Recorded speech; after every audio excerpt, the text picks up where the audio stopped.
क्या दोस्तों आपको पता है केंद्र सरकार ने किस उद्योग को लाइसेंस मुक्त कर दिया है? संविधान के किस अनुच्छेद के तहत राज्य के राज्यपाल को क्षमादान की शक्तियां प्राप्त है?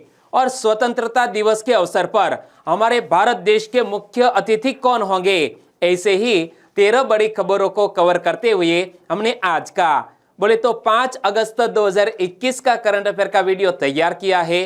क्वालिटी की दृष्टि से बेस्ट यह वीडियो आप लास्ट तक देखें। लास्ट में मैं आपसे एक क्वेश्चन पूछूंगा जिसका आंसर आपको नीचे कमेंट बॉक्स में देना है। और अभी तक आपने हमारी GK 2020 चैनल को सब्सक्राइब नहीं किया है तो सब्सक्राइब कीजिए, पास में जो बेल आइकन है उसे भी प्रेस कर दीजिए, क्योंकि आने वाले हर एक वीडियो की अपडेट आपको सबसे पहले मिले।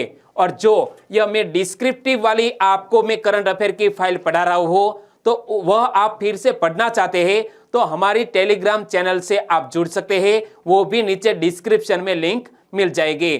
चलिए बिना वक्त गंवाए स्टार्ट करते हैं पहले क्वेश्चन से। केंद्र सरकार ने निम्न में से किस उद्योग को लाइसेंस मुक्त कर दिया है? हमारी गवर्नमेंट ऑफ इंडिया ने हाल ही में चीनी उद्योग को लाइसेंस मुक्त कर दिया है। यानी कि इस क्वेश्चन का सही आंसर है चीनी उद्योग। और चीनी उद्योग को लाइसेंस मुक्त करने का उद्देश्य क्या है? देश में नई चीनी मिलों की स्थापना को प्रोत्साहन करने हेतु चीनी उद्योग को लाइसेंस मुक्त कर दिया है केंद्र सरकार ने। और हमारे उपभोक्ता मामले, खाद्य और सार्वजनिक वितरण मंत्री कौन है? पीयूष गोयल हाल ही में केंद्रीय मंत्रिमंडल सामने आ गए हैं। तो यह हमें याद रख लेना चाहिए कि उपभोक्ता मामले, खाद्य और सार्वजनिक वितरण मंत्री बन गए हैं पीयूष गोयल साहब। और अतिरिक्त चीनी की समस्या से निपटने के लिए एक दीर्घकालिक उपाय के रूप में सरकार चीनी मिलों को अतिरिक्त गन्ने को इथेनॉल में बदलने के लिए प्रोत्साहित कर रही है। क्या अतिरिक्त गन्ने को इथेनॉल में बदलने के लिए हमारी केंद्र सरकार प्रोत्साहित कर रही है? क्योंकि यह जो इथेनॉल है इसका मिश्रण किया जाता है पेट्रोल में। वर्तमान में इथेनॉल हमारे पेट्रोल में 8% है और आने वाले समय में यह प्रतिशत बढ़ाकर 20% कर दिया जाएगा, यह भी बात की गई थी। और इथेनॉल का इस्तेमाल पेट्रोल के साथ किया जाता है, तो यह फैक्ट भी याद रख लीजिए। और दोस्तों इसी तरह हर क्वेश्चन से जुड़े इंपॉर्टेंट फैक्ट मैं आपके सामने रखता हूं। हमारा यह तरीका आपको अच्छा लगता है लाइक करना मत भूलिएगा। दूसरा क्वेश्चन है आपकी स्क्रीन पर, संविधान के किस अनुच्छेद के अंतर्गत राज्य के राज्यपाल को क्षमादान की शक्तियां प्राप्त है?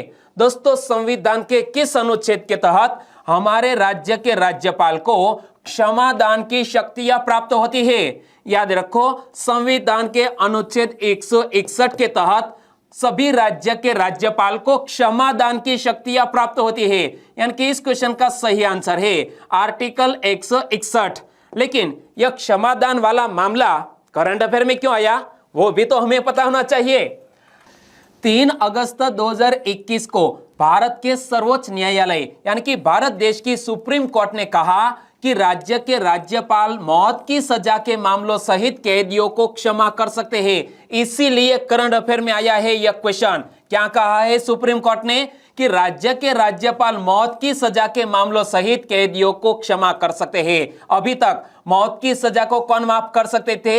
हमारे देश के राष्ट्रपति। और सुप्रीम कोर्ट ने कहा है कि यह शक्ति अब राज्यपाल को भी प्राप्त है।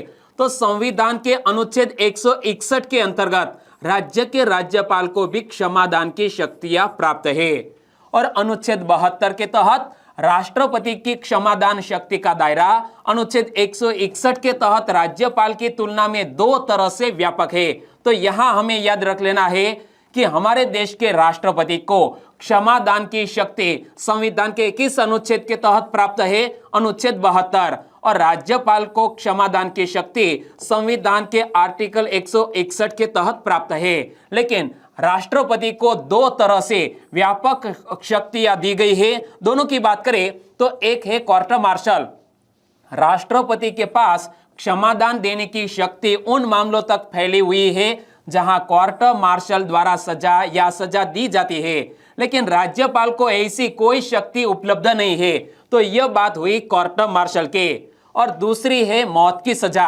तो अब तक केवल राष्ट्रपति के पास सभी मामलों में क्षमा करने की शक्ति थी, जिसमें मौत की सजा के मामले भी शामिल थे। किसके पास? राष्ट्रपति को मौत की सजा के मामले में भी क्षमादान की शक्ति दी गई थी, लेकिन राज्यपाल को ऐसी शक्ति अब तक उपलब्ध नहीं थी। हालांकि हाल ही में सुप्रीम कोर्ट ने राज्यपाल के इस प्रावधान को उलट दिया है, यानी कि मौत की सजा को भी माफ कर सकते हैं राज्य के राज्यपाल। तीसरा क्वेश्चन, भारत को 82 मिलियन अमेरिकी डॉलर के Harpoon joint common test set की बिक्री को मंजूरी किसने दी है? हाल ही में 82 मिलियन अमेरिकी डॉलर के यह Harpoon joint common test set की बिक्री की मंजूरी मिल गई है अमेरिका की ओर से, यानी कि इस क्वेश्चन का सही आंसर है अमेरिका। और इमेज में आप देख सकते हैं इसी तरह की एक सिस्टम हमारे भारत देश में आएगी जो हमारी समुद्री सुरक्षा को और भी मजबूत करेगी। तो भारत अमेरिका से Harpoon joint common test set खरीदेगा, इसके लिए अमेरिका ने मंजूरी दे दी है। इससे भारत को वर्तमान और भविष्य के खतरों से निपटने में भी आसानी होगी और इससे हिंद प्रशांत क्षेत्र में बड़े रक्षा साझेदार की सुरक्षा बढ़ेगी। क्या? हिंद प्रशांत क्षेत्र में बड़े रक्षा साझेदार की सुरक्षा भी बढ़ेगी। और अमेरिका ने harpoon joint common test set, क्या? Harpoon joint common test set और उससे जुड़े उपकरण को 8 करोड़ 20 लाख डॉलर, कितनी राशि है? 8 करोड़ 20 लाख डॉलर की अनुमानित कीमत पर भारत को बेचने की मंजूरी दे दी है, यानी कि हमारी समुद्री सुरक्षा को भी बढ़ावा मिल गया है। बहुत बड़ा यह समझौता हुआ है, अमेरिका ने मंजूरी भी दे दी है। चौथा क्वेश्चन, स्वतंत्रता दिवस पर निम्न में से कौन हमारे भारत देश के मुख्य अतिथि होंगे? ज्यादातर ऐसा होता था कि कोई और देश के राष्ट्रपति या प्रधानमंत्री हमारे देश के स्वतंत्रता दिवस के अवसर पर चीफ गेस्ट हुआ करते थे, लेकिन कोविड-19 के कारण कोई भी देश के ऐसे मुखिया को आमंत्रित नहीं किया गया है। और इस साल के 15 अगस्त के अवसर पर हमारे देश के मुख्य अतिथि कौन होंगे? भारतीय ओलंपिक खिलाड़ी। कौन? भारतीय ओलंपिक खिलाड़ियों का जो दल है वो हमारे चीफ गेस्ट होंगे, यानी कि इस क्वेश्चन का सही आंसर है भारतीय ओलंपिक खिलाड़ी। तो यह बहुत ही अच्छा कदम उठाया गया है, हमारे प्राइम मिनिस्टर ने यह डिसीजन लिया है, क्योंकि यह खिलाड़ियों को दिल्ली के लाल किले की प्राचीर से देखते हुए सभी देशवासियों को एक प्रेरणा मिलेगी कि हम भी इस तरह ओलंपिक में शिरकत करें और देश के लिए मेडल जीते। तो प्रधानमंत्री श्री नरेंद्र मोदी जी 15 अगस्त को लाल किले में भारत के ओलंपिक दल को विशेष अतिथि के रूप में आमंत्रित करेंगे।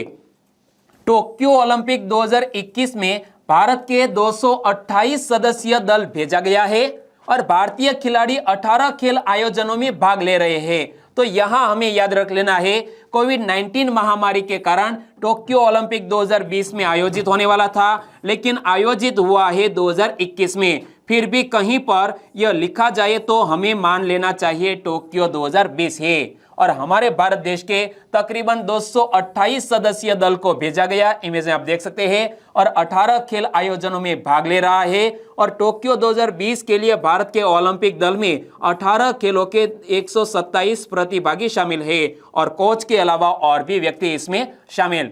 और ग्रीष्मकालीन ओलंपिक खेल की बात करें तो ग्रीष्मकालीन ओलंपिक खेल या ओलंपियाड के खेल प्रमुख अंतरराष्ट्रीय बहु खेल आयोजन है जो हर 4 साल के बाद आयोजित किए जाते हैं। यानी कि ग्रीष्मकालीन ओलंपिक खेल पहले नाम था ओलंपियाड, प्रति 4 साल में एक बार आयोजित किया जाता है। और पहले ओलंपिक खेल 1896 में, कब? 1896 में एथेंस ग्रीस में आयोजित किए गए थे। तो यह हमें याद रख लेना है, जी के रिलेटेड यह क्वेश्चन है कि पहला ग्रीष्मकालीन ओलंपिक खेल कहां आयोजित किया गया था? ग्रीस के एथेंस में। कब आयोजित किया गया था? 1896 में।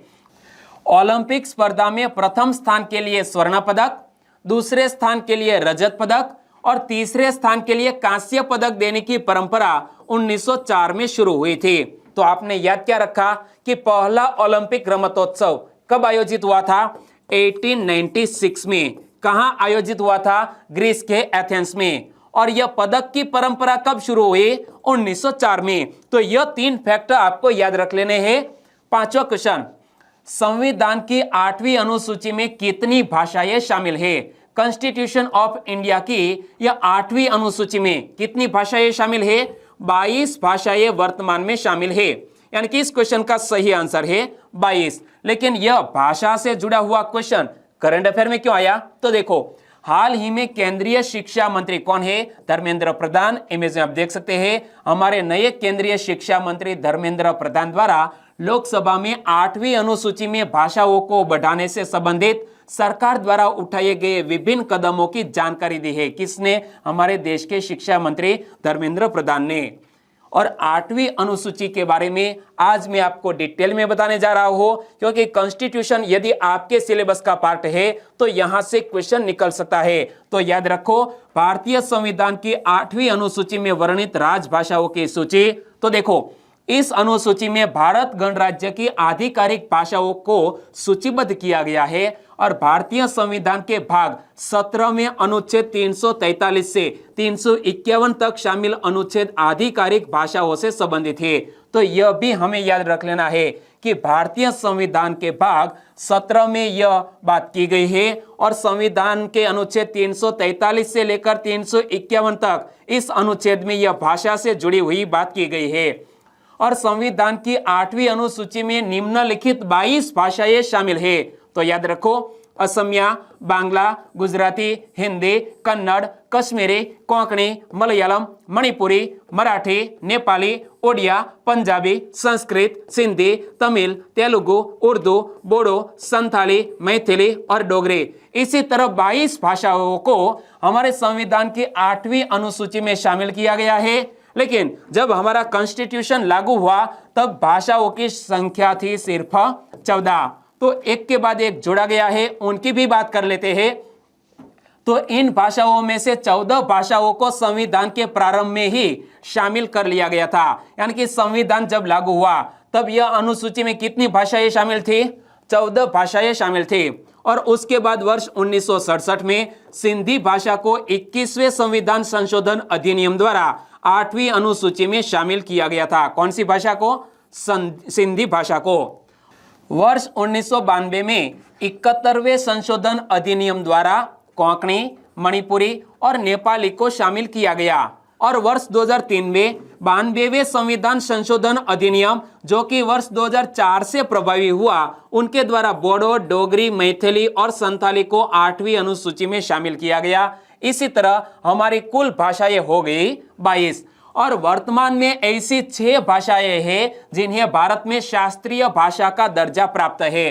तो यहां से भी क्वेश्चन पूछ लिया जा सकता है कि हमारे भारत देश में अब तक कितनी भाषाओं को शास्त्रीय भाषा का दर्जा प्राप्त है? 6 भाषाओं को। और यहां पर पढ़ सकते हैं इंडियन क्लासिकल लैंग्वेजेस। तो ये 6 भाषा कौन कौन सी? यहां पर पढ़ सकते हैं तमिल, संस्कृत, कन्नड़, तेलुगु, मलयालम और उड़िया। तो तमिल 2004 में घोषित की गई, संस्कृत को 2005 में, कन्नड़ को 2008 में, तेलुगु को भी 2008 में और मलयालम को 2013 में और ओडिया को 2014 में यह भारत में शास्त्रीय भाषाओं का दर्जा दिया गया है। और सभी शास्त्रीय भाषाएं संविधान की 8वीं अनुसूची में भी सूचीबद्ध है। यह जो सभी शास्त्रीय भाषा है वो संविधान की 8वीं अनुसूची में भी सूचीबद्ध है।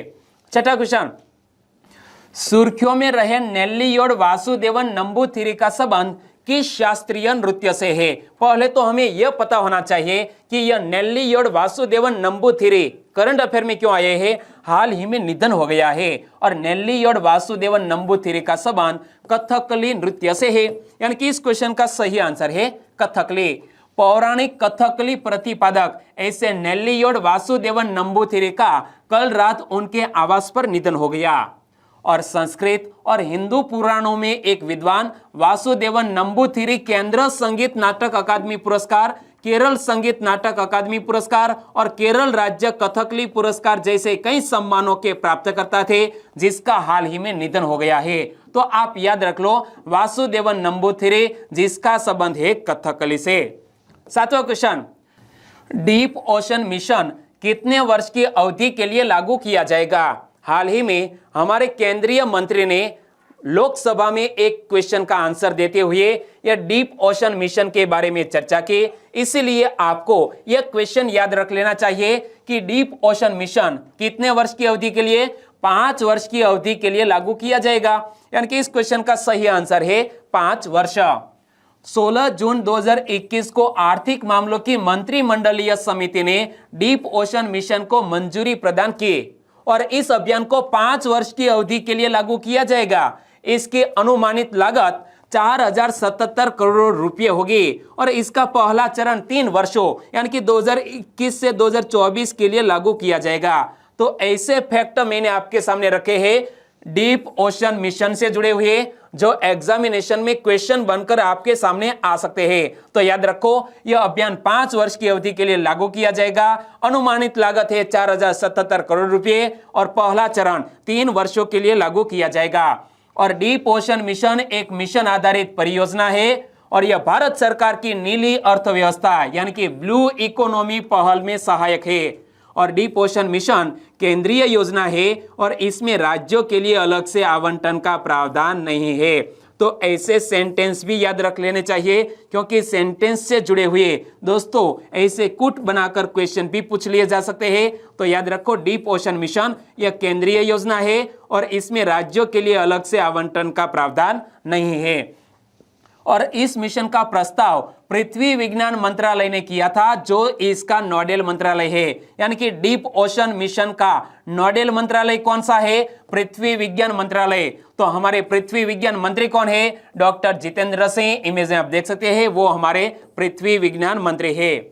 और इस मिशन के तहत गहरे समुद्र में खनिज संसाधनों और समुद्री जैव विविधता की खोज के लिए 3 लोगों को समुद्र में 6000 मीटर की गहराई तक ले जाने के लिए एक मानव युक्त पनडुब्बी विकसित की जाएगी। क्या? एक मानव युक्त पनडुब्बी विकसित की जाएगी जो समुद्र में 6000 मीटर की गहराई तक जाएगी और यह मानव युक्त पनडुब्बी होगी। और इसी मिशन के लिए दोस्तों पहले चरण में कितने 4077 करोड़ रुपए भी आवंटित किए गए हैं। 8वां क्वेश्चन, टोक्यो पैरालंपिक के लिए थीम सॉन्ग किसने लॉन्च किया? टोक्यो पैरालंपिक गेम्स के लिए हाल ही में थीम सॉन्ग लॉन्च किया है हमारे अनुराग ठाकुर साहब ने। यानी कि इस क्वेश्चन का सही आंसर है अनुराग ठाकुर। और अनुराग ठाकुर हमारे किस मंत्रालय के मंत्री हैं वो आप सभी को पता है। हमारे युवा कार्यक्रम और खेल मंत्री है श्री अनुराग ठाकुर जी। इमेज में आप देख सकते हैं। तो अनुराग ठाकुर ने नई दिल्ली में भारतीय पैरालंपिक दल के थीम गीत, जिसका शब्द क्या है? कर दे कमाल तू। क्या? कर दे कमाल तू नामक एक थीम सॉन्ग जारी किया है। और कर दे कमाल तू गीत को एक दिव्यांग क्रिकेट खिलाड़ी जिसका नाम है संजीव सिंह ने लिखा और गाया है, जो लखनऊ के रहने वाले हैं। तो यहाँ हमें याद रख लेना है कि हमारे भारत देश के द्वारा जो टोक्यो पैरालंपिक के लिए एक थीम सॉन्ग लॉन्च किया गया, जिसके शब्द को हमें याद रख लेना है कर दे कमाल तो। किसने लिखा है? तो एक दिव्यांग क्रिकेट खिलाड़ी है जिसका नाम है संजीव सिंह। कहाँ के रहने वाले हैं? लखनऊ के रहने वाले हैं और उन्होंने ही यह गीत को गाया है। 9वां क्वेश्चन, निम्न में से कौन सा देश कई वर्षों से करेनिया ब्रेविस शैवाल के कारण होने वाले लाल ज्वार के प्रकोप से जूझ रहा है? दोस्तों हाल ही में एक देश का नाम सामने आया है जिसका नाम है फ्लोरिडा। क्या? फ्लोरिडा देश ऐसा देश है जो कई वर्षों से करेनिया ब्रेविस शैवाल के कारण होने वाले लाल ज्वार के प्रकोप से जूझ रहा है। यानी कि इस क्वेश्चन का सही आंसर है फ्लोरिडा। और यहाँ मैप में देखिए कहां पर फ्लोरिडा स्थित है? यहां पर है यह फ्लोरिडा देश, जिसके अगल बगल में यहाँ जॉर्जिया और यहाँ पर दोस्तों क्यूबा जैसे देश स्थित है। तो इधर मेक्सिको भी है। तो फ्लोरिडा में टेम्पा बे में प्रदूषित जल छोड़े जाने के कारण इस वर्ष लाल ज्वार का प्रकोप देखा जा सकता है। क्या? फ्लोरिडा में टेम्पा बे में प्रदूषित जल छोड़े जाने के कारण इस वर्ष लाल ज्वार का प्रकोप देखा जा सकता है और इसके कारण यह फ्लोरिडा को काफी नुकसान हुआ है। और टेम्पा बे मेक्सिको की खाड़ी की शाखा, फ्लोरिडा अमेरिका के पश्चिम तट पर स्थित है। 10वां क्वेश्चन, भारतीय बॉक्सर लवलीना बोर्गोहेन ने टोक्यो ओलंपिक में कौन सा पदक जीता है? हमारे भारत देश की एक बॉक्सर खुशियों के मारे झूम उठी है जिसका नाम है लवलीना बोर्गोहेन और हाल ही में हमारे देश को ब्रॉन्ज मेडल दिलाकर अपने देश का गौरव बढ़ाया है। यानी कि इस क्वेश्चन का सही आंसर है कांस्य पदक। और वो कौन है? हमारे भारत देश की एक महिला युवा बॉक्सर है। इमेज में आप देख सकते हैं। ओलंपिक खेलों में पहली बार भाग ले रहे भारत की युवा महिला बॉक्सर लवलीना बोर्गोहेन ने ब्रॉन्ज मेडल अपने नाम कर देश का सिर ऊंचा किया है। तो एक सैल्यूट तो बनता ही है।